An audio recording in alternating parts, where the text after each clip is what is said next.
نحمدہ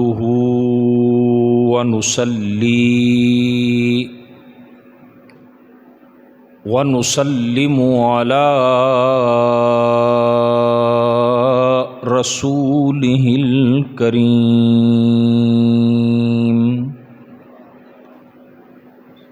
اما بعد فاعوذ باللہ من الشیطان الرجیم بسم اللہ الرحمن الرحیم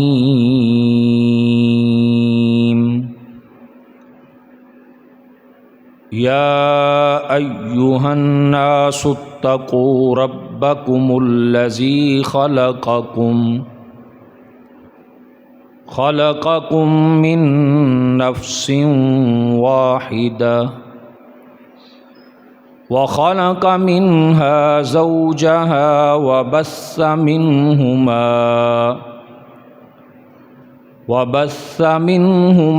رجالا كثيرا ونساء واتقوا الله الذين تساءلون به والأرحام ان اللہ کان علیکم رقیبا صدق اللہ العظیم وصدق رسولہ النبی الکریم ان اللہ وملائکتہ یصلون علی النبی یا ایہا الذین آمنوا صلوا علیہ وسلموا تسلیما الصلاۃ والسلام علیک یا رسول اللہ وعلی آلک واصحابک یا حبیب اللہ مولایا صلی وسلم دائما ابدا علی حبیبک خیر الخلق کلہم۔ حمد و صلوات کے بعد معزز و محترم حضرات علماء کرام، برادران اسلام، احباب محبت، السلام علیکم ورحمۃ اللہ وبرکاتہ۔ اللہ تعالیٰ کے فضل اور اس کی توفیق رفیق سے ہمیں یہ سعادت کے لمحے میسر ہیں کہ ہم سب جامع مسجد انوار مدینہ میں بیٹھ کر درس قرآن کی اس ماہانہ بابرکت نشست میں حاضری کی سعادت حاصل کر رہے ہیں۔ مجھے بھی آج کی اس بابرکت نشست میں حضرت مولانا قاری غلام صغیر احمد صاحب سعیدی حافظہ اللہ تعالیٰ نے ہمارے بہت مہربان دوست استاد العلماء حضرت علامہ سید سجاد حسین شاہ صاحب دامت برکاتہم العالیہ کے توسط سے شرکت کی دعوت دی۔ میں حسب وعدہ حاضر خدمت ہوں۔ کلام الہی سے آج کے ہمارے موضوع کی مناسبت سے سب سے پہلے میں نے سورہ طیبہ سورہ النساء سے اس کی پہلی آیہ مبارکہ کے جن مبارک کلمات کو تلاوت کرنے کی سعادت حاصل کی۔ اللہ تعالیٰ کا ارشاد ہے، یا ایھا الناس، اے لوگو، اتقوا ربکم الذی خلقکم من نفس واحدہ، تم ڈرو اپنے اس رب سے جس نے تمہیں ایک جان سے پیدا کیا، وخلق منہا زوجہا، اور پھر اسی سے اس کے جوڑے کو پیدا کیا، وبث منہما رجالا کثیرا ونساء، اور پھر ان دونوں کے ذریعے سے بہت سارے مردوں اور عورتوں کو پھیلا دیا۔ واتقوا اللہ الذی، اور ڈرو اپنے اس اللہ سے، تساءلون بہ، جس کے نام پر تم مانگتے ہو، سوال کرتے ہو، والارحام، اور رحموں کے بارے میں ڈرو، ان اللہ کان علیکم رقیبا، بے شک اللہ تعالیٰ تم پر نگہبان ہے، وہ تمہیں ہر وقت دیکھ رہا ہے۔ برادران اسلام،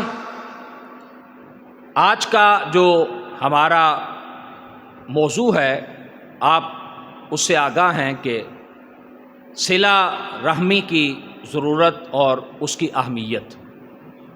انشاءاللہ اسی اپنے موضوع کو ہم قرآن و سنت میں ان کی روشنی میں جاننے کی اور سمجھنے کی کوشش کریں گے۔ بنیادی طور پر جو موضوع ہے اس کے دو عنوان ہیں، ایک تو صلہ رحمی اور دوسرا اس کی ضرورت اور اہمیت۔ اب صلہ اور رحم یہ دو الفاظ ہیں، دونوں عربی زبان کے لفظ ہیں۔ صلہ کا مطلب ہے جوڑنا، ملانا، اور رحم سے مراد ہے جو قریبی رشتہ دار ہیں، خونی رشتے ہیں۔ تو خونی رشتہ داروں کو آپس میں جوڑنا، انہیں آپس میں ملانا، ایک دوسرے کی عزت کرنا، ان کا احترام کرنا، ایک دوسرے کے کام آنا، ان کی ضروریات پوری کرنا، ان پر خرچ کرنا، اور اگر زیادتی کر دیں تو معاف کر دینا، یہ بنیادی طور پر صلہ رحمی ہے۔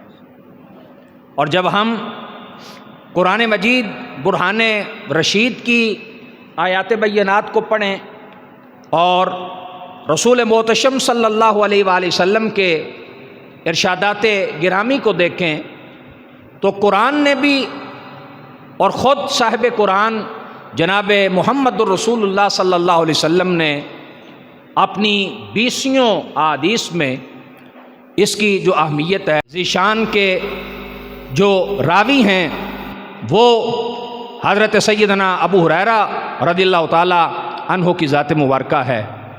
آپ فرماتے ہیں کہ خلق اللہ الخلق، اللہ تعالیٰ نے اپنی مخلوق کو پیدا کیا اور مخلوق کی تخلیق فرمائی، فلما فارغ منہ، اور جب اللہ تعالیٰ مخلوق کی تخلیق، مخلوق کو پیدا کرنے سے فارغ ہو گیا، قامت الرحم، تو یہ جو رحم ہے یہ اللہ کی بارگاہ میں کھڑا ہو گیا، رحم اللہ کی بارگاہ میں کھڑا ہو گیا۔ اور کھڑا بھی کیسے ہوا؟ نبی کریم صلی اللہ علیہ وسلم ارشاد فرماتے ہیں فَأَخَذَتْ بِحَقْوَ الرَّحْمَنِ، اس نے اللہ تعالیٰ کے عرش کے دو پایوں کو تھام لیا، رب العالمین کے عرش کے دو پایوں کو تھام کر اللہ کی بارگاہ میں کھڑا ہوا، اور کھڑا ہو کر کیا کہا؟ اب جب ایک سوالی بن کر اللہ رب العزت کی بارگاہ میں رحم عرش کے پایوں کو پکڑ کر کھڑا ہو گیا تو اللہ تعالیٰ نے ارشاد فرمایا ماہ چھوڑ دے۔ اب کہنے لگا ھذا مقام العائذ بکا من القطیۃ، اللہ یہ جو مقام ہے اس کے پاؤں کو پکڑ رکھا ہے، یہ تو تیری بارگاہ سے اور تیرے حضور قطع رحمی سے اور رشتوں کو کاٹنے سے پناہ مانگنے والے کا مقام ہے، پناہ مانگنے کا جگہ ہے۔ اب جب اللہ رب العزت کی بارگاہ میں عرش کے پایوں کو تھام کر رحم نے یہ سوال کیا تو جواب میں خالق ارض و سماوات نے ارشاد فرمایا الا ترضین، اے رحم، اے خونی رشتے، کیا تو اس بات پہ راضی نہیں؟ ان اصل من وصلک، جو تجھے ملائے گا، تجھے جوڑے گا، میں رحمان بھی اس کو جوڑ کے رکھوں گا۔ جو کیا کرے گا؟ تجھے جوڑے گا، تجھے ملائے گا، میں بھی اسے جوڑ کے رکھوں گا، ملا کے رکھوں گا۔ اور فرمایا وَأَقْطَعُ مَنْ قَطَعَكَ، اور جو تجھے توڑے گا، تجھے کاٹے گا، میں بھی اپنی بارگاہ سے اسے کاٹ دوں گا اور میں بھی اسے دور کر دوں گا، اس سے اپنا تعلق توڑ لوں گا۔ نبی کریم صلی اللہ علیہ وسلم نے ارشاد فرمایا جب اللہ رب العزت کی بارگاہ میں رحم کو اپنے اس سوال اور اس خدشے کا جواب مل گیا تو اس نے کہا قالت بلا یا ربی، کہا کہ اے میرے پروردگار کیوں نہیں، میں اب راضی ہو گیا، میں اب راضی ہو گیا، خوش ہو گیا۔ تو اللہ جل قدوس نے ارشاد فرمایا کالا فضا کا، یہ جو ہماری بارگاہ سے فرمان جاری ہو گیا ہے یہ ایسا ہی رہے گا کہ جو تجھے جوڑے گا ہم اسے جوڑ کے رکھیں گے، اور جو تجھے کاٹے گا ہم بھی اسے اپنی رحمت سے، اپنے فضل سے، اپنی عنایات سے دور کر دیں گے، اس کو جو ہے وہ کاٹ دیں گے۔ اسی لیے قرآن مجید برہان رشید میں اللہ تعالیٰ ارشاد فرما رہا ہے وَاتَّقُوا اللَّهَ الَّذِي تَسَاءَلُونَ بِهِ، اس اللہ سے بھی ڈرو جس کے نام سے تم سوال کرتے ہو، اللہ رب العزت کی بارگاہ میں مانگتے ہو، اور والارحام، اور رحموں کے بارے میں بھی ڈرو، قریبی رشتوں کے بارے میں بھی ڈرو، کیونکہ ادھر مخلوق فارغ ہوئی اور ادھر رحم نے اللہ تعالیٰ کی بارگاہ سے اپنے بارے میں فیصلہ کروا لیا اور اعلان کروا لیا کہ رب العالمین نے فرمایا تو فکر نہ کر، تو نے میرے عرش کے پایوں کو تھام کر میری بارگاہ میں ایک پناہ مانگنے والے کی جگہ پر کھڑے ہو کر اپنے آپ کو توڑنے اور اپنے آپ کو کاٹنے سے تو نے سوال کیا ہے، تو اللہ جل قدوس نے فرمایا کہ جو تجھے ملائے گا ہم اسے ملا کے رکھیں گے، اور جو تجھے کاٹے گا، منقطع کرے گا، ہم بھی اسے کاٹ دیں گے، ہم بھی اسے اپنی رحمت سے جو ہے وہ دور کر دیں گے۔ اور اسی لیے قرآن مجید برہان رشید میں خالق ارض و سماوات نے ان بندوں کی تعریف بھی فرمائی اور ان کے لیے اللہ نے انعام کا بھی ذکر کیا جو رشتوں کو جوڑ کر رکھتے ہیں، جو رشتوں کو ملا کے رکھتے ہیں، جو صلہ رحمی کرتے ہیں۔ آپ قرآن مجید برہان رشید کی سورہ الرعد کی آیت نمبر 21 کے کلمات طیبات کو سماعت فرمائیے۔ اللہ تعالیٰ ارشاد فرماتا ہے والذین یصلون ما امر بہ ان یوصل، کہ وہ جو اس چیز کو ملاتے ہیں جس کو اللہ نے ملانے کا حکم دیا ہے، جسے اللہ نے جوڑنے کا اور ملانے کا حکم دیا ہے، وہ اسے کیا کرتے ہیں؟ ملاتے ہیں، جوڑتے ہیں۔ وَيَخْشَوْنَ رَبَّهُمْ، اور وہ اپنے رب سے ڈرتے ہیں۔ وَيَخَافُونَ سُوءَ الْحِسَابِ، اور وہ برے حساب سے بھی ڈرتے ہیں۔ اب اسی آیت کے تحت آگے جا کر اللہ نے فرمایا اولئک لہم عقبی الدار، انہی کو اللہ تعالیٰ نے اچھے گھر کو بطور ٹھکانہ انعام کے طور پر عطا کر رکھا ہے۔ ان کا جو انجام ہے وہ کیا ہے؟ اچھے ٹھکانہ، اور اچھا ٹھکانہ کیا ہے؟ جنت۔ یعنی ان سے اللہ تعالیٰ نے جنت کا وعدہ فرما رکھا ہے۔ کون؟ جو اسے جوڑتے ہیں جسے اللہ نے جوڑنے کا حکم دیا ہے، اسے ملاتے ہیں جسے اللہ نے ملانے کا حکم دیا ہے، اللہ سے ڈرتے ہیں اور برے حساب کے دن سے بھی ڈرتے ہیں، یعنی کل قیامت والے دن ہمارا برا حساب نہ ہو جائے، ہمارا آسان حساب جو ہے وہ ہو جائے۔ اور اگر کوئی شخص چاہتا ہے کہ اس کا حساب آسان ہو جائے اور اللہ تعالیٰ کل حشر کے میدان میں اس کے لیے حساب میں آسانی فرمائے، تو محبوب کریم صلی اللہ علیہ وآلہ وسلم نے اس کے لیے ہمیں ذریعہ بھی عطا کر دیا۔ اللہ کے محبوب کریم صلی اللہ علیہ وسلم نے اس کا حل بھی ہمیں تجویز فرما دیا کہ اگر تم چاہتے ہو کیا کہ اللہ تعالیٰ تمہیں حساب یسیر کے مرحلے سے گزارے، تمہارا حساب آسان ہو اور وہاں تمہارے ساتھ پوچھ گچھ میں سختی نہ ہو بلکہ نرمی ہو اور آسانی ہو، تو نبی کریم صلی اللہ علیہ وسلم ارشاد فرماتے ہیں، اس حدیث کے راوی بھی حضرت سیدنا ابو ہریرہ رضی اللہ تعالیٰ عنہ ہیں، آپ فرماتے ہیں قال رسول اللہ صلی اللہ علیہ وسلم، نبی کریم صلی اللہ علیہ وسلم نے ارشاد فرمایا ثلاث من کن فیہ حاسب اللہ حسابا یسیرا وادخلہ الجنۃ برحمتہ، جس بندے میں 3 خوبیاں پیدا ہو جائیں اور 3 خصلتیں پیدا ہو جائیں، اس کو اللہ کی بارگاہ سے 2 انعام ملیں گے۔ نمبر 1، قیامت کے دن اللہ تعالیٰ اس کا حساب آسان کر دے گا، اللہ تعالیٰ اس کا حساب کیا کر دے گا؟ آسان فرما دے گا۔ وَأَدْخَلَهُ الْجَنَّةَ، اور دوسرا انعام کیا ہے؟ حساب بھی جلدی جلدی آسان لے لے گا اور پھر اللہ تعالیٰ اپنے اس بندے کو جنت میں داخل فرما دے گا۔ اب کیا فرمایا؟ 3 خوبیاں، 3 خصلتیں جس کے اندر بھی پیدا ہو گئیں اس کے لیے کیا ہے؟ اللہ تعالیٰ اس کا حساب بھی آسان فرما دے گا اور اسے اللہ تعالیٰ جنت میں داخل بھی فرما دے گا۔ نبی کریم صلی اللہ علیہ وآلہ وسلم نے جب اتنا بڑا انعام اور اتنی بڑی بشارت بیان کی تو صحابہ فوراً بولے اور عرض کی قالو لمن یا رسول اللہ، نبی کریم صلی اللہ علیہ وسلم نے سے عرض کی اے اللہ کے رسول صلی اللہ علیہ وسلم، یہ دونوں عزتیں کس کو ملیں گی اور یہ دونوں اعزاز کس کو ملیں گے کہ اللہ اس کا حساب بھی آسان کر دے گا اور اسے جنت میں بھی داخل کر دے گا؟ تو رسول کریم صلی اللہ علیہ وسلم نے ارشاد فرمایا تو تی من حرمہ کا، جو تجھے محروم رکھے تو اس کو بھی دے۔ اب یہ ذرا توجہ سے سمجھنے کی ضرورت ہے۔ آج ہم یہ سمجھتے ہیں کہ صلہ رحمی یہ ہے جو رشتہ دار ہمارے ساتھ اچھا سلوک کرتا ہے ہم بھی اس کے ساتھ اچھا سلوک کریں، اور جو ہمیں دیتا ہے ہم بھی اس کو دے دیں، اور جو ہماری غلطیوں سے کوتاہیوں سے درگزر کرتا ہے ہم بھی اس کی غلطیوں اور کوتاہیوں سے درگزر کریں۔ اور ہم سمجھتے ہیں کہ یہ صلہ رحمی ہے، اس کو محبوب علیہ السلام نے صلہ رحمی نہیں قرار دیا، اسے تو حضور نے عدلے کا بدلہ قرار دیا۔ یہ تو کیا ہے؟ مکافات ہے، عدلے کا بدلہ ہے کہ کوئی تمہیں دے رہا ہے تو تم بھی دیتے ہو، کوئی تمہیں معاف کرتا ہے تو تم بھی معاف کرتے ہو، اور کوئی تمہیں نہیں دیتا تو نہیں تم بھی نہیں دیتے۔ تو یہ کیا ہے؟ یہ عدلے کا بدلہ ہے، یہ صلہ رحمی نہیں ہے۔ صلہ رحمی کیا ہے؟ نبی کریم علیہ السلام نے فرمایا تو تو دے من حرامہ کا، جو تجھے محروم رکھے۔ تیرا رشتہ دار اگر تجھے ضرورت پڑی تو اس نے نہیں دیا، تیرے کام نہیں آیا، تو اب تو نے کیا کرنا ہے؟ اس کو اگر ضرورت پڑ گئی ہے اور وہ تیرے پاس کچھ لینے کے لیے آ گیا ہے تو نبی کریم علیہ السلام نے فرمایا نہ دینے والے کو بھی تو دے، محروم رکھنے والے کو بھی تو عطا کر، اور تو اس کو جو ہے وہ دے۔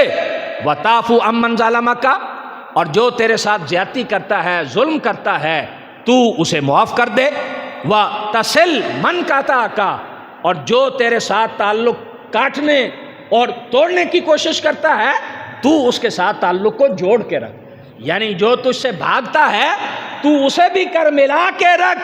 اللہ کے پیارے حبیب علیہ السلام نے ارشاد فرمایا فَإِذَا فَعَلْتُ ذَلِكَ، کہ صحابی نے یہ سن کر کہا اللہ کے رسول صلی اللہ علیہ وسلم اگر میں ایسا کر لوں فَمَا لِي یا رسول اللہ، تو پھر اس کے بدلے میں میرے لیے کیا ہوگا؟ تو نبی کریم صلی اللہ علیہ وسلم نے ارشاد فرمایا ان تحاسب حسابا یسیرا ویدخلک اللہ الجنۃ برحمتہ، تو پھر اللہ تیرا حساب بھی آسان کر دے گا اور اللہ تعالیٰ تجھے جنت میں بھی داخل کر دے گا۔ نعرہ تکبیر، نعرہ رسالت، نعرہ تحقیق۔ اب آپ دیکھیے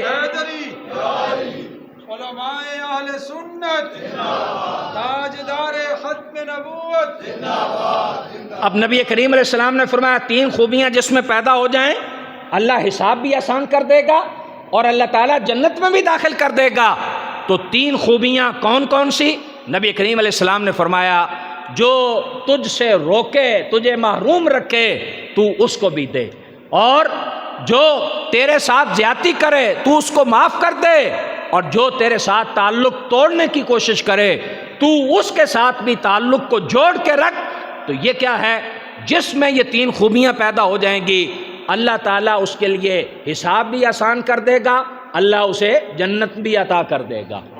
اور اسی کو قرآن عزیز میں سورہ رعد میں بیان کیا جا رہا ہے کہ اللہ کے وہ بندے جو ملاتے ہیں اس کو جس کے ملانے کا اللہ نے حکم دیا ہے، اللہ سے ڈرتے ہیں اور برے حساب سے ڈرتے ہیں، تو کیا ہے؟ خالق ارض و سماوات نے فرمایا اولئک لہم عقبی الدار، انہی کے لیے تو جنت ٹھکانہ بنا رکھا ہے، انہی کو تو ہم نے جنت عطا کرنی ہے۔ اب آیت میں بھی اور حدیث طیبہ میں بھی اللہ رب العزت نے جس مضمون کو سورہ رعد کی آیت نمبر 21 میں بیان کیا، نبی کریم صلی اللہ علیہ وسلم نے اپنے اس ارشاد گرامی میں اس کو بیان فرمایا۔ اس کے بعد اللہ کے پیارے حبیب کریم صلی اللہ علیہ وسلم کے قلب اطہر پر جو آیات بینات نازل ہوئیں ان میں خاص طور پر سورہ الروم کی آیت نمبر 38 میں اللہ تعالیٰ کا ارشاد ہے فَآتِ ذَا الْقُرْبَى حَقَّهُ وَالْمِسْكِينَ وَابْنَ السَّبِيلِ، تو جو قریبی رشتہ دار ہے اسے بھی اس کا حق دے، جو مسکین ہے اسے بھی اس کا حق دے، جو مسافر ہے اسے بھی اس کا حق دے۔ اور پھر کیا فرمایا؟ خیر للذین، یہ ان لوگوں کے لیے بہتر ہے یریدون وجہ اللہ، جن کا مقصد صرف اللہ کی رضا ہے، جو کیا چاہتے ہیں؟ اپنے رب کی خوشنودی، اپنے رب کو راضی کرنا چاہتے ہیں، وہ قریبی رشتہ داروں کو اس لیے نہیں دیتے کہ ساری برادری میں میرے چرچے شروع ہو جائیں کہ ملک صاحب تو اپنے رشتہ داروں کا بڑا خیال کرتے ہیں، چودھری صاحب تو اپنے رشتہ داروں کو بڑا دیتے ہیں، بٹ صاحب تو اپنے رشتہ داروں کے لیے بڑے سخی ہیں۔ نہیں، وہ اپنے رشتہ داروں کو دیتے ہیں تو کس لیے؟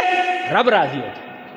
اور یہ رسول اللہ کا طریقہ ہے، یہ محبوب کریم علیہ السلام کی سنت ہے، حضور علیہ السلام کی ادا ہے۔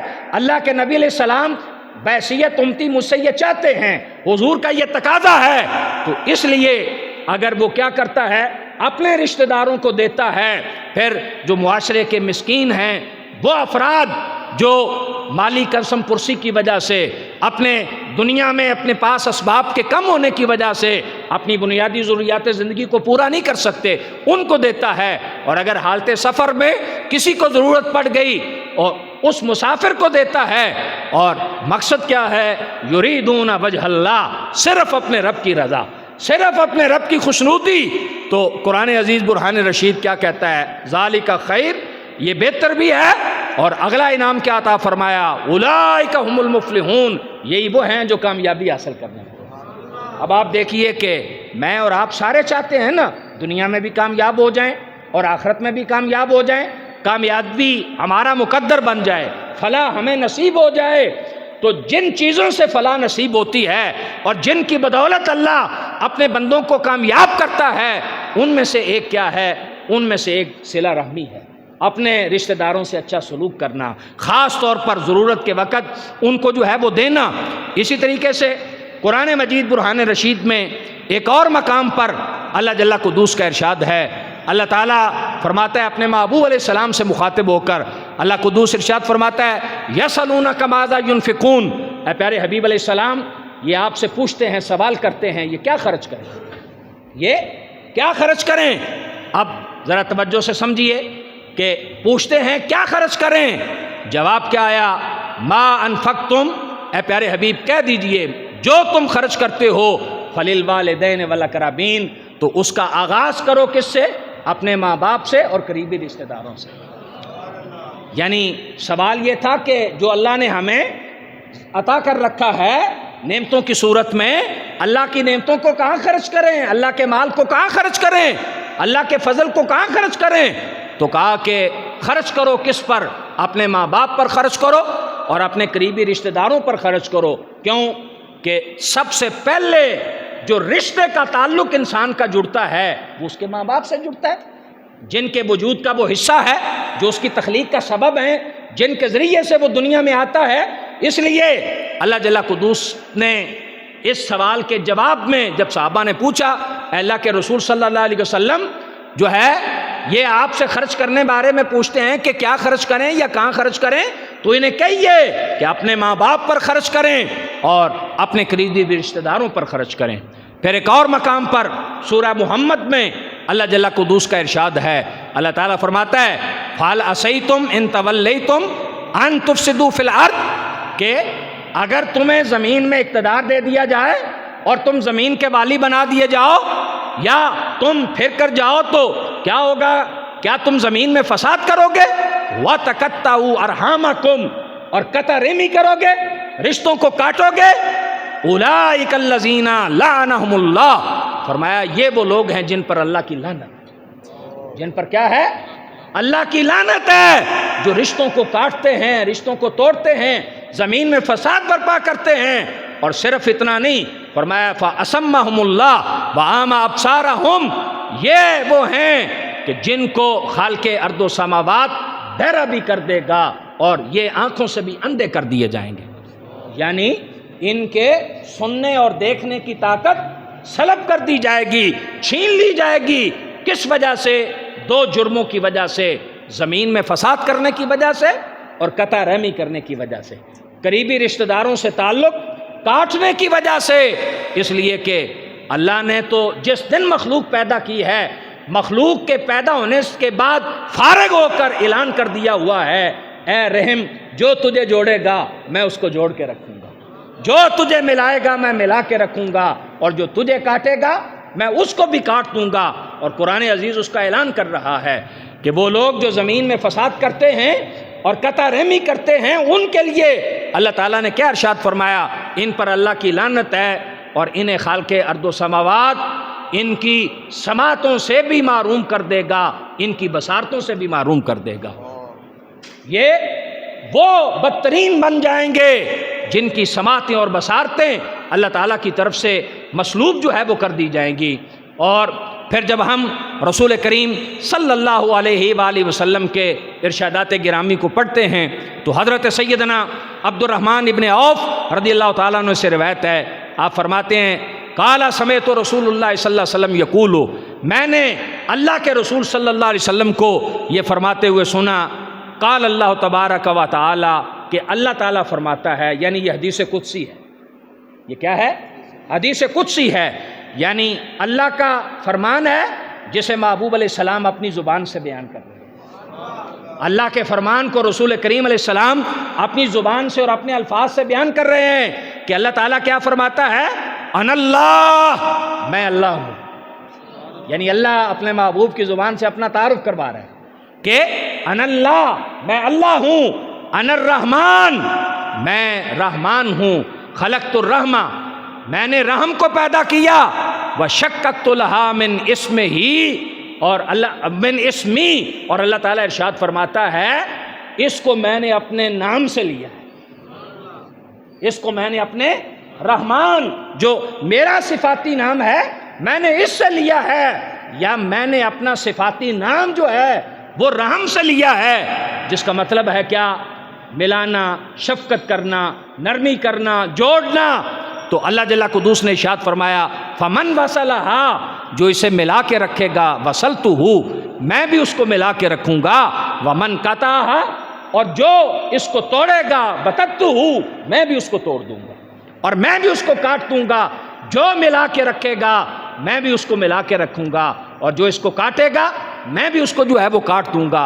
اب اس حدیث میں ذرا غور فرمائیے کہ نبی کریم صلی اللہ علیہ وسلم نے فرمایا کہ اللہ تعالیٰ فرماتا ہے میں اللہ ہوں اور میں رحمان ہوں، میں اللہ ہوں، میں رحمان ہوں، اور میں نے رحم کو پیدا کیا اور رحم سے ہی میرا اسم رحمان نکلا ہے، یا رحمان سے رحم ہے، یعنی دونوں اعتبار سے آپ اس کو جو ہے وہ لے سکتے ہیں۔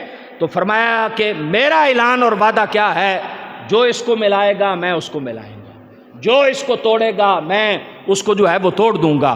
اور پھر حضرت رسول کریم صلی اللہ علیہ وآلہ وسلم کی حدیث کو حضرت سیدنا ابی بکرہ رضی اللہ تعالیٰ عنہ روایت کرتے ہیں، وہ حضور علیہ السلام سے عرض کرتے ہیں کہ قال رسول اللہ صلی اللہ علیہ وسلم، اللہ کے رسول صلی اللہ علیہ وسلم نے ارشاد فرمایا ما من ذنب احرا ان یعجل اللہ لصاحبہ العقوبۃ فی الدنیا ما یدخر له فی الآخرہ من البغی وقطیعۃ الرحم۔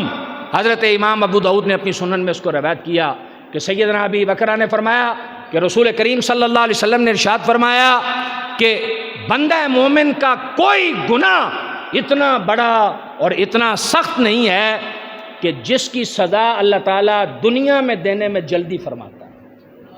وہ گناہ کہ جس کی سزا انسان کو دنیا میں جلدی ملتی ہے۔ آپ اللہ رب العزت کا جو اپنے محبوب علیہ السلام کی امت پہ خاص کرم اور فضل ہے وہ یہ ہے کہ سزا دینے میں تاخیر ہے، سزا دینے میں مہلت ہے۔ اللہ تعالیٰ اکثر کیا کرتا ہے؟ بندوں کو مہلت دیتا ہے، گناہوں کے بعد توبہ کر لیں، گناہوں کے بعد نادم ہو کر میری بارگاہ میں رجوع کر لیں، مجھ سے بخشش کے سوالی اور بھکاری من کر سوال کریں، مانگ لیں، میں معاف کر دوں گا۔ جلدی سزا نہیں دیتا، مہلت دیتا ہے، مہلت دیتا ہے، مہلت دیتا ہے۔ ہاں کچھ گناہ ایسے ہیں کہ جن کی سزا جلدی دیتا ہے، ان میں سے ایک یہ ہے کہ نبی کریم علیہ السلام نے ارشاد فرمایا کہ کوئی ایسا گناہ جو اس لائق ہو کہ اللہ تعالیٰ اس گناہ کو کرنے والے کو اس کی سزا دنیا میں بھی جلدی دے دے اور کچھ سزا آخرت کے لیے بھی بچا لے، یعنی دنیا میں بھی سزا جلدی اور آخرت میں بھی سزا۔ تو وہ کون سے دو گناہ ہیں؟ اللہ کے پیارے حبیب کریم صلی اللہ علیہ وسلم نے ارشاد فرمایا نمبر 1 البغش، بدکاری۔ پہلا گناہ کیا ہے؟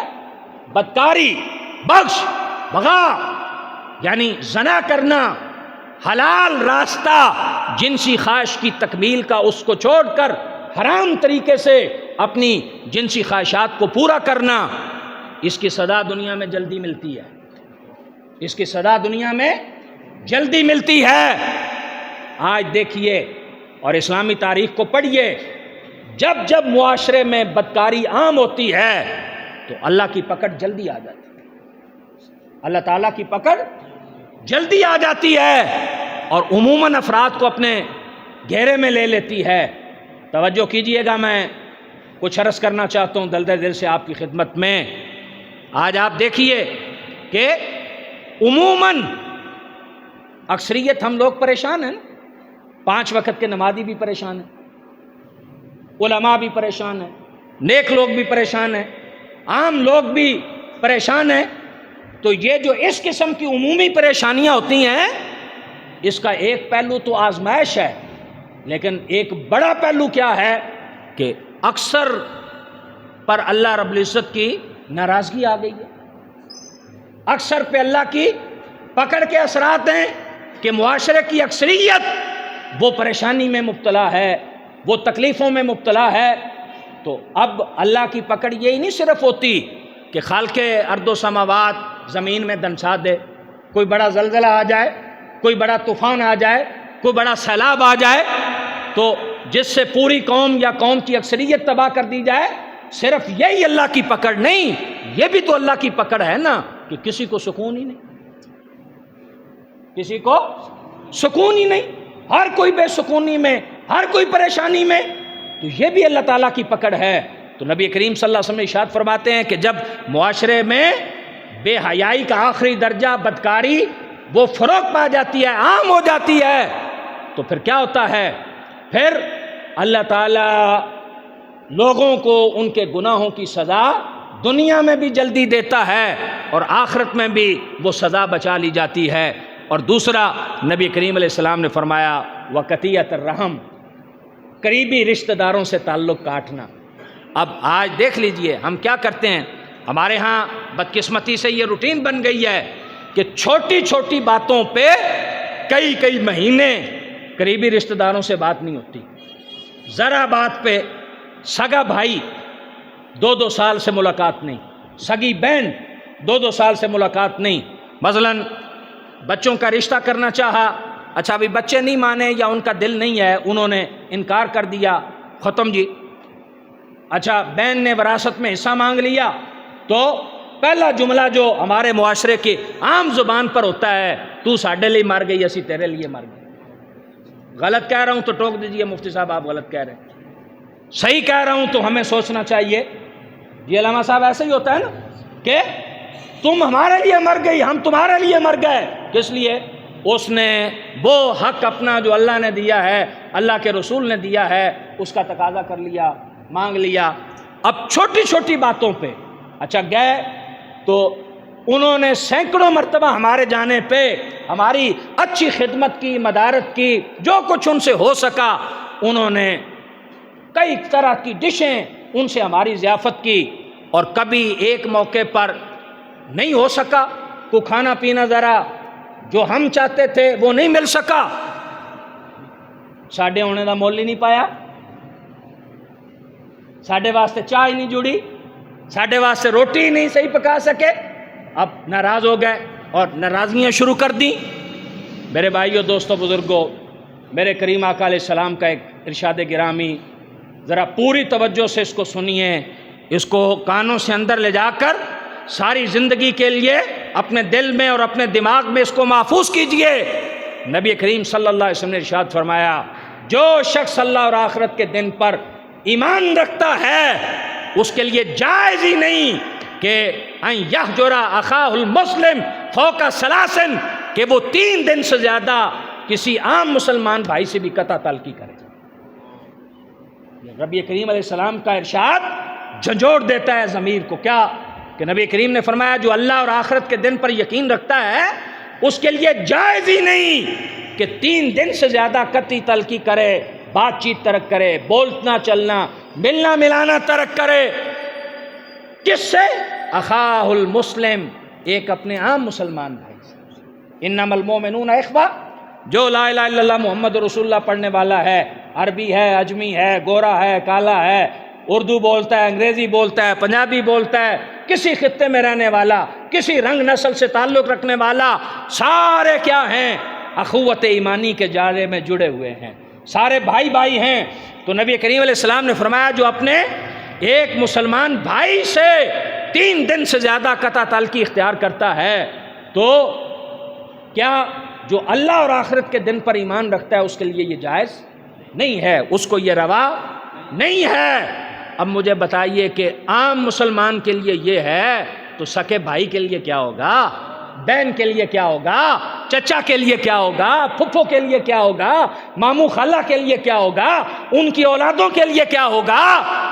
ہم چھوٹی چھوٹی باتوں پہ سالوں ایسے سنگ دل بن جاتے ہیں کہ ملنا چھوڑ دیتے ہیں اور بات چیت کرنا چھوڑ دیتے ہیں اور ناراضگیاں لے کر منہ سجا کے بیٹھ جاتے ہیں، جبکہ اللہ کے پیارے حبیب صلی اللہ علیہ وسلم کیا ارشاد فرما رہے ہیں کہ اللہ اور آخرت کے دن پر ایمان رکھنے والے مومن کے لیے تو کسی عام مسلمان سے بھی 3 دن سے زیادہ قطع تعلقی اختیار کرنا جائز نہیں ہے۔ 3 دن سے زیادہ کسی عام مسلمان سے بھی بات چیت کو ترک کرنا، چھوڑنا جائز جو ہے وہ نہیں ہے۔ تو خونی رشتہ دار سے کیا قطع تعلقی کا نتیجہ جو ہے وہ ہوگا۔ اور ایک حدیث طیبہ سماعت فرما لیجئے، حضرت سیدنا ابو ہریرہ رضی اللہ تعالی عنہ ارشاد فرماتے ہیں ان رجلا قال یا رسول اللہ، ایک صحابی حضور علیہ السلام کی خدمت میں آئے اور عرض کی اے اللہ کے پیارے حبیب علیہ السلام ان لی قرابتن اصلہم ویقطعون، اے اللہ کے پیارے حبیب علیہ السلام میرے کچھ خونی رشتہ دار ہیں کہ میں تو ان سے تعلق جوڑتا ہوں لیکن وہ تعلق توڑتے ہیں، یعنی میں انہیں ملانے کی کوشش کرتا ہوں، وہ دور بھاگتے ہیں، قطع تعلقی اختیار کرتے ہیں۔ وَأُحْسِنُ إِلَيْهِمْ، میں ان سے نیکی کرتا ہوں، اچھا سلوک کرتا ہوں۔ وَيُسِيئُونَ إِلَيَّ، اور بدلے میں وہ برا سلوک کرتے ہیں۔ وَأَعْلَمُ عَنْهُمْ، اور میں ان سے بردباری، میں ان سے تحمل مزاجی کرتا ہوں۔ وَيَجْهَلُونَ عَلَيَّ، اور وہ مجھ پر جہالت کرتے ہیں، یعنی ان کی طرف سے سختیاں ہیں، میری طرف سے نرمی ہے، تحمل ہے، برداشت ہے۔ اب اے اللہ کے پیارے حبیب کریم صلی اللہ علیہ وسلم میرے لیے حضور کیا ارشاد فرماتے ہیں؟ نبی کریم علیہ السلام نے فرمایا لَإِن كُنْتَ كَمَا قُلْتَ، اے میرے صحابی، اے اللہ کے بندے، اگر تو ویسے ہی ہے جیسے تو نے مجھے بتایا، کیا کہ رشتہ جوڑنے والا، معاف کرنے والا، برداشت والا، تحمل والا، تو اللہ کے پیارے حبیب کریم صلی اللہ علیہ وآلہ وسلم نے ارشاد فرمایا اگر ایسا ہے جیسا جو ہے وہ تو ہے، تو نبی کریم علیہ السلام نے فرمایا فَكَأَنَّمَا تَصُفُّهُمُ الْمَلَّ وَلَا يَزَالُ مَعَكَ مِنَ اللَّهِ ظَهِيرٌ عَلَيْهِمْ مَا دُمْتَ عَلَى ذَلِكَ۔ اللہ کے پیارے حبیب صلی اللہ علیہ وسلم نے فرمایا کہ اگر تو ایسا ہی ہے تو نبی کریم صلی اللہ علیہ وسلم نے ارشاد فرمایا تو نے ان کے ان برے رویوں کے آگے بند باندھ دیا ہے، اور ان کے اس برے رویے کے مقابلے میں تیری مدد کرنے کے لیے، تیری نصرت کرنے کے لیے اللہ تعالیٰ اپنی بارگاہ کا ایک معزز فرشتہ ہمیشہ تیرے ساتھ لگا کے رکھتا ہے، یعنی تیرے ساتھ اللہ کی مدد ہے۔ اللہ نے ایک فرشتے کی ڈیوٹی لگا رکھی ہے کہ وہ تیرے برے رشتہ دار جو تجھ سے برا سلوک کرتے ہیں لیکن تو بدلے میں اچھا سلوک کرتا ہے، تو وہ فرشتہ تیرا مددگار بن کے رہتا ہے۔ اللہ تعالیٰ کی طرف سے وہ فرشتہ تیری حفاظت کے لیے، تیری مددگاری کے لیے ان کے مقابلے میں تیرے ساتھ رہتا ہے۔ یعنی نبی کریم نے فرمایا تو اپنی نیکی پر قائم رکھ، ان کی برائی کو روکنے کے لیے اللہ کی طرف سے فرشتہ تیرے ساتھ مدد کے لیے ہر وقت موجود ہے۔ ان کی کسی بھی بری چیز کا اثر تجھ پہ نہیں پڑے گا، ان کی کوئی برائی، ان کا کوئی شر تجھے نقصان نہیں پہنچا سکے گا۔ کیوں کہ تیری نیکی، تیرے حسن سلوک، تیری شفقت، تیرے تدبر، تیری بردباری اور تیری صلہ رحمی کی وجہ سے اللہ تعالیٰ نے تیری مدد کے لیے اپنا ایک فرشتہ تیرے ساتھ جوڑ رکھا ہے، جس کی وجہ سے ان کی کوئی برائی تجھ تک نہیں پہنچے گی، اس کا تجھ پر کوئی اثر جو ہے وہ نہیں جو ہے وہ ہوگا۔ ایک اور حدیث طیبہ جس کو حضرت سیدنا ابی ایوب انصاری رضی اللہ تعالیٰ عنہ نے روایت کیا، آپ فرماتے ہیں ان رجلا قال یا رسول اللہ صلی اللہ علیہ وسلم، صحابی حضور علیہ السلام کی خدمت میں حاضر ہوئے اور عرض کیا اللہ کے پیارے حبیب کریم صلی اللہ علیہ وسلم اخبرنی بعمل یدخلنا الجنہ، اے اللہ کے رسول صلی اللہ علیہ وسلم کوئی ایک عمل ایسا بتا دیں جو مجھے جنت میں لے جائے۔ اے اللہ کے پیارے حبیب علیہ السلام کوئی مجھے ایک عمل بتا دیں جو مجھے جنت میں لے جائے۔ اچھا، اس سے اب ذرا عرض کروں، صحابہ کرام اور ہمارے مزاج کا جو ڈفرنس ہے اس کو بھی دیکھیے۔ ہم کسی مولانا صاحب کے پاس، ہم کسی پیر صاحب کے پاس، اپنے شیخ کے پاس جاتے ہیں تو ہم کیا کہتے ہیں؟ پیر صاحب وظیفہ بتائیں، فیکٹری بڑی ہو جائے، گاڑی بڑی مل جائے، کاروبار بڑھ جائے، پلاٹ پہلے سے بڑا مل جائے، گھر میں اضافہ ہو جائے، یعنی دنیا کا مال جمع ہو جائے۔ صحابہ جاتے تھے تو کیا کہتے تھے؟ یا رسول اللہ کوئی عمل بتائیں نا جس سے جنت میں چلے جائیں، جو جنت کی طرف لے جائے، جو اللہ کا بندہ بنا دے، دنیا اور آخرت میں کامیاب کر دے۔ تو صحابی آئے، اللہ کے پیارے حبیب مجھے کوئی ایسا عمل بتائیے یدخلنی الجنہ جو مجھے جنت میں داخل کر دے۔ اللہ کے پیارے حبیب کریم صلی اللہ علیہ وسلم نے ارشاد فرمایا تعبد اللہ ولا تشرک بہ شیئا وتقیم الصلاۃ وتؤتی الزکاۃ وتصل الرحم۔ نبی کریم صلی اللہ علیہ وسلم نے ارشاد فرمایا اللہ کی عبادت کر، اس کے ساتھ کسی کو شریک نہ ٹھہرا، نماز ادا کر، زکوٰۃ ادا کر، اور رشتہ داروں سے تعلق جوڑ کے رکھ، اس کی برکت سے تو جنت میں داخل کر دیا گا۔ اس کی برکت سے تو کیا جائے گا؟ جنت میں جائے گا۔ کس کس سے؟ اللہ کی عبادت، اس کے ساتھ کسی کو شریک نہیں ٹھہرانا، نماز کی ادائیگی، زکوٰۃ کی ادائیگی، اور اپنے رشتہ داروں کے ساتھ اچھا سلوک، اپنے رشتہ داروں کے ساتھ تعلق کو جوڑنا، ملانا، یہ تیرے لیے جنت میں جانے کا سبب بن جائے گا۔ اور رسول کریم صلی اللہ علیہ وآلہ وسلم نے ارشاد فرمایا، حضور علیہ السلام نے ارشاد فرمایا بلو ارحامکم ولو بالسلام، یہ جو رشتہ داری کا تعلق ہے اسے تازہ رکھا کرو، اسے تر رکھا کرو۔ کچھ نہیں کر سکتے نا تو اپنے رشتہ داروں سے مل کر السلام تو کہا کرو، السلام علیکم ورحمۃ اللہ۔ یہ جو ملتے ہوئے رشتہ دار کو سلام کرنا ہے نا، کریم آقا نے فرمایا یہ بھی رشتہ داری کو تازہ کرتا ہے، یہ بھی اس کی تازگی کا سبب ہے کہ آپ ملاقات کا سلسلہ جاری رکھیں اور مل کر اس کو دعا دیں کہ آپ پر سلامتی ہو، آپ پر رحمت ہو۔ اور پھر اللہ کے پیارے حبیب کریم صلی اللہ علیہ وآلہ وسلم نے فرمایا، حضرت سیدنا انس رضی اللہ تعالیٰ عنہ اس حدیث کے راوی ہیں، آپ نے فرمایا قال رسول اللہ صلی اللہ علیہ وسلم، نبی کریم صلی اللہ علیہ وسلم نے ارشاد فرمایا من احب ان یبسط له فی الرزق ہی، جو شخص یہ چاہتا ہے اللہ اس کا دسترخوان کشادہ کر دے، اس کا رزق بڑھ جائے، اس کے رزق میں وسعت آ جائے، وَيُنْسَى لَهُ فِي عَسْرٍ، اور جو چاہتا ہے اللہ اس کی زندگی بھی دراز کر دے، یعنی رزق بھی کشادہ اور زندگی بھی لمبی۔ تو ان دو چیزوں کے لیے کیا کرے؟ اللہ کے پیارے حبیب کریم صلی اللہ علیہ وسلم نے ارشاد فرمایا فَلْيَصِلْ رَحْمَهُ، پھر وہ قریبی رشتہ داروں سے اچھا سلوک کرے، اس کی برکت سے اللہ رزق میں بھی اضافہ کر دے گا اور اس کی برکت سے اللہ اس کی زندگی بھی بڑھا دے گا۔ یعنی زندگی کی بڑھوتری اور عمر میں اضافہ اور رزق میں اضافہ، اس کے لیے اللہ کے پیارے حبیب صلی اللہ علیہ وسلم نے کیا فرمایا؟ اپنے رشتہ داروں سے اچھا سلوک کرو، خرچ کرو ان پر، ان سے ملا کرو، ان کی غلطیوں سے درگزر کیا کرو۔ تو یہ کیا ہے؟ یہ تمہارا رزق بھی بڑھا دے گا اور اس سے تمہاری عمر میں بھی اضافہ ہو جائے گا۔ اور یقین فرمائیں میرے اپنے خاندان کا بھی یہ مشاہدہ اور تجربہ ہے اور معاشرے میں بھی دیکھا ہے، وہ افراد جو اپنے قریبی رشتہ داروں پر خرچ کرتے رہتے ہیں، ان سے اچھا سلوک کرتے ہیں، اللہ کی عزت کی قسم انہیں رب بے حساب رزق عطا کرتا ہے، اللہ تعالیٰ انہیں بے حساب رزق عطا کرتا ہے۔ اور بظاہر ان کا کاروبار یا رزق کے ذریعہ بالکل معمولی کیوں نہ ہو، لیکن اللہ تعالیٰ ان کے رزق میں اتنی برکت دے دیتا ہے کہ خرچ کر کر کے بھی کمی نہیں آتی، بڑھتا چلا جاتا ہے اور اللہ تعالیٰ ان کی ضروریات کو پورا کرتا ہے۔ تو نبی کریم علیہ السلام نے فرمایا کہ اگر چاہتے ہو کہ رزق بھی بڑھ جائے اور عمر بھی بڑھ جائے تو پھر کیا کرو؟ اپنے رشتہ داروں کے ساتھ جو ہے وہ اچھا سلوک کرو۔ ایک اور حدیث طیبہ نبی کریم صلی اللہ علیہ وسلم کی ارشاد، اس کو سماعت فرمائیے۔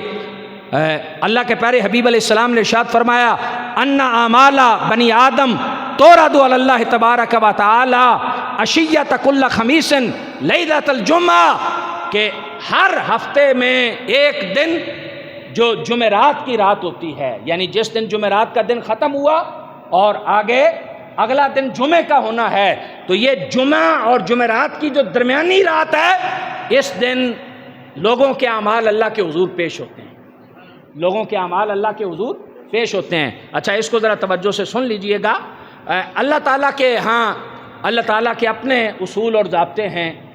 ہر لمحہ اللہ ہمارے اعمال سے آگاہ ہے، لیکن ہر دن صبح و شام فرشتے جن کی دو ڈیوٹیاں ہیں، ایک وہ کہ جو فجر کے وقت آتے ہیں مغرب تک رہتے ہیں، دوسرے مغرب کو کے بعد آتے ہیں فجر تک رہتے ہیں، ہمارے اعمال کی ڈائری لے کر جاتے ہیں۔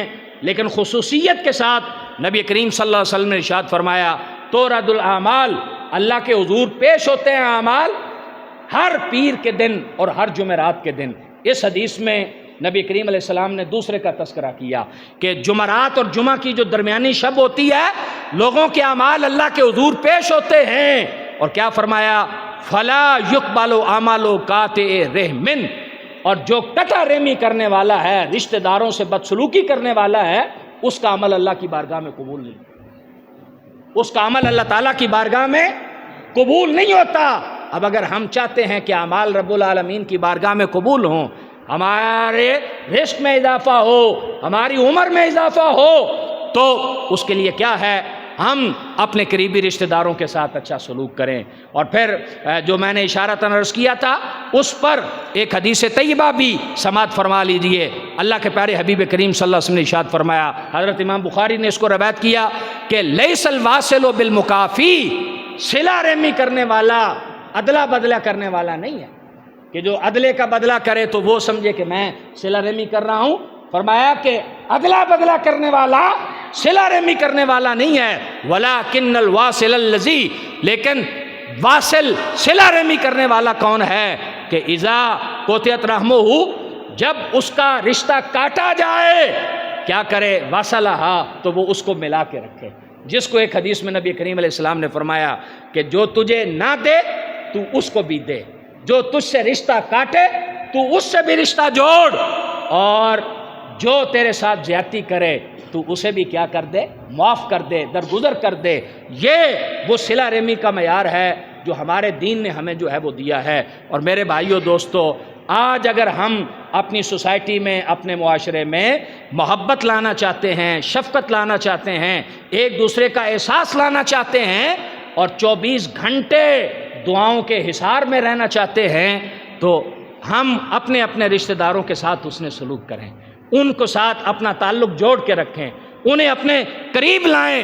یقین فرمائیں کہ یہ بڑی برکتوں کا ذریعہ ہے، اور یہ اللہ اور اللہ کے رسول صلی اللہ علیہ وسلم کی طرف سے بڑے انعامات کا ذریعہ ہے۔ جیسے حدیث کا خلاصہ جتنی میں نے عرض کروں، اس کی بدولت بندہ مومن کا حساب آسان ہو جاتا ہے، اس کی بدولت اللہ تعالیٰ جنت عطا کر دیتا ہے، اس کی بدولت رزق میں اضافہ ہو جاتا ہے، اس کی بدولت انسان کی عمر میں اضافہ ہو جاتا ہے، اس کی بدولت اعمال قبول ہو جاتے ہیں، اس کی بدولت بندہ اللہ کے قریب ہو جاتا ہے، اللہ کی رحمت کا مستحق جو ہے وہ ہو جاتا ہے، اور اللہ کے پیارے حبیب کریم صلی اللہ علیہ وسلم کی مبارک سنت کا داعی، پیکر اور عامل جو ہے وہ بن جاتا ہے۔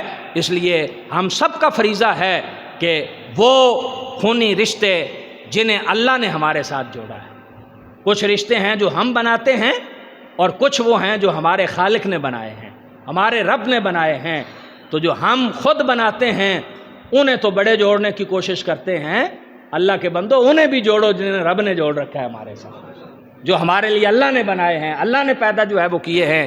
اللہ رب العزت کی بارگاہ میں دعا ہے کہ آج کے درس قرآن کی اس نشست میں قرآن و سنت کی روشنی میں صلہ رحمی کے حوالے سے، اس کی ضرورت کے حوالے سے، اس کی اہمیت کے حوالے سے میں نے جو کلمات طیبات قرآن مجید کے اور نبی کریم صلی اللہ علیہ وسلم کی احادیث مبارکہ کے عرض کیے ہیں، اللہ ان کا صحیح فہم بھی عطا کرے، عمل کی توفیق عطا کرے، اور اس مبارک پیغام کو دوسروں تک پہنچانے کی بھی توفیق عطا کرے۔ آخری 2 جملے سماعت فرمائیے۔ یہ جو دروس قرآن کی نشستیں ہوتی ہیں، اس میں محبت اور عقیدت سے شرکت کیا کیجیے۔ ہمارے ہاں بدقسمتی یہ ہے کہ جس دن مسجد میں درس قرآن ہونا ہوتا ہے نا، تو ہمارے پکے نمازی یا تو اس ٹائم کی نماز سے ہی کھسک جائیں گے، یا آئیں گے بھی تو فرض پڑھ کے بھاگ جائیں گے۔ اللہ کے بندو، گھنٹہ، آدھا گھنٹہ، پونا گھنٹہ، کتنا ٹائم ہے، کتنا ٹائم ہم ضائع کرتے ہیں تھڑوں پر بیٹھ کر گپیں لگانے میں، ٹی وی پہ فضولیات، واہیات، لغویات اور جھوٹ سننے پر، اور کہاں کہاں اللہ کے قرآن کو سنو، اللہ کے قرآن سے جڑیے۔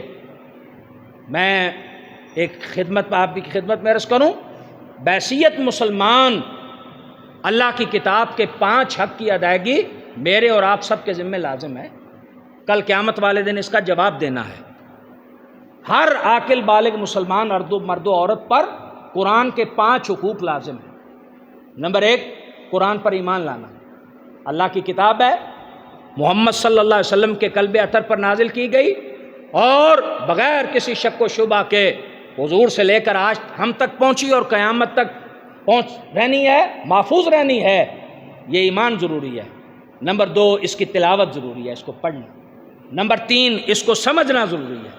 اور یہ سارے دروس قرآن، یہ لیکچر، یہ واعظ و نصیحتیں، اللہ کی عزت کی قسم، ان کا سب سے جو بڑا مقصد ہے وہ کیا ہے؟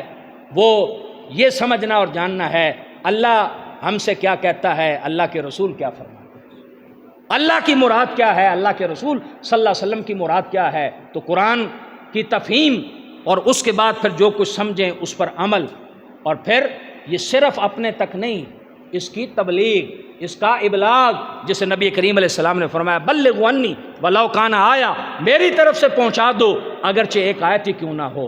تو یہ مسجد کی انتظامیہ، حضرت مولانا صاحب، جتنے احباب اس کار خیر میں حصہ ڈالتے ہیں، ہمیں ان کا شکریہ ادا کرنا چاہیے، اور صدق دل سے ان کا شکر گزار ہونا چاہیے کہ وہ قرآن کے حقوق جو ہم نے ادا کرنے ہیں اس کی ادائیگی کے لیے یہ انتظام کر دیتے ہیں۔ اس پاکیزہ ماہانہ درس قرآن کی نشست کا ہونا تو یہ چاہیے کہ ہفتے میں کم از کم 2-3 دفعہ ہر مسجد میں درس قرآن ہو، لیکن اگر ماہانہ سطح پر بھی خاص طور پر اصلاحی موضوعات کو مد نظر رکھ کر اس کا انتظام ہوتا ہے تو شوق سے آیا کریں، دوستوں کو لے کر آیا کریں، بتایا کریں جا کر کہ آج یہ سیکھا ہے، آج اس پر بات ہوئی ہے، آپ بھی آئیے۔ اللہ تعالیٰ خیر کے ان سلسلوں کو جاری فرمائے، اور جاری کرنے والوں کو اللہ تعالیٰ دین و دنیا کی عزتوں، رحمتوں، برکتوں، سعادتوں سے بارآور فرمائے، اور ہمیں ایسی پاکیزہ اور بامقاصد محافل میں آ کر دین کی تفہیم، دین کا فہم وہ عطا کرے۔